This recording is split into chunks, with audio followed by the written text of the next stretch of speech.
ఓం సాయిరామ్. ఈరోజు సాయి స్ఫూర్తిలో అద్భుతమైనది మానవ జన్మ. భగవంతుడకు మానవులకు ఒక్కొక్కరికి ఒక్కొక్క లక్ష్యం నిర్దేశిస్తారు.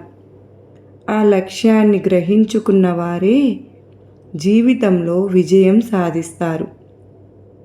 లక్ష్యం సాధించే క్రమంలో ఓడిపోవడం తప్పు కాదు, అసలు లక్ష్యం లేకపోవడమే తప్పు అనేవారు సాయినాథుడు.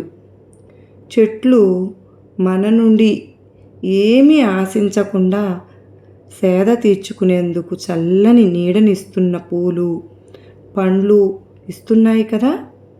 గడ్డి ఆహారంగా పెట్టామన్నా ఒకే ఒక్క కృతజ్ఞతతో గోవు పాలను ఇస్తుంది. ఏ కోరిక లేకుండా మేఘం వర్షాన్ని ఇస్తుంది.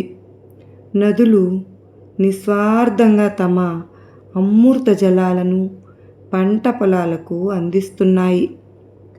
కాస్తంత లోతుగా చూస్తే ఈ సృష్టిలో ఉన్న మిగతా చరాచరాలన్నీ ఏదో ఒక విధంగా త్యాగము అనే గుణాన్ని సొంతం చేసుకున్నాయని అర్థం చేసుకోగలుగుతాం.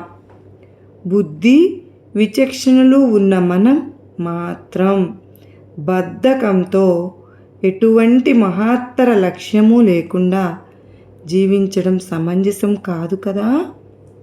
చరాచర జీవకోటిపై ఉన్న సాయినాథుని ప్రేమ మనపై కూడా ఉంది కదా.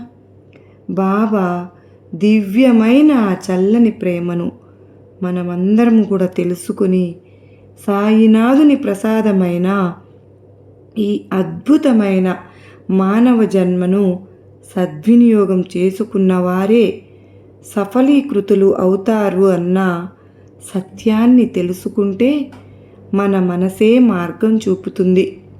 శిలను శిల్పంగా మార్చాలి అన్నా, దాని బండరాయిలా వదిలివేయాలి అనుకున్నా అది మన చేతుల్లోనే ఉంటుంది కదా.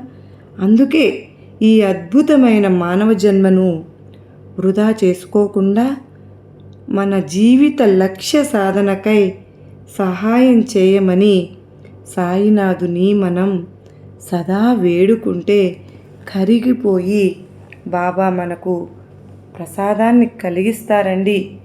మరి అటువంటి అద్భుతం చేయగల మన బాబా మన కోసం ఎప్పుడూ సిద్ధంగానో ఉంటారు అన్న విషయాన్ని గ్రహించి వేడుకుందాం. సర్వే జనా సుఖినో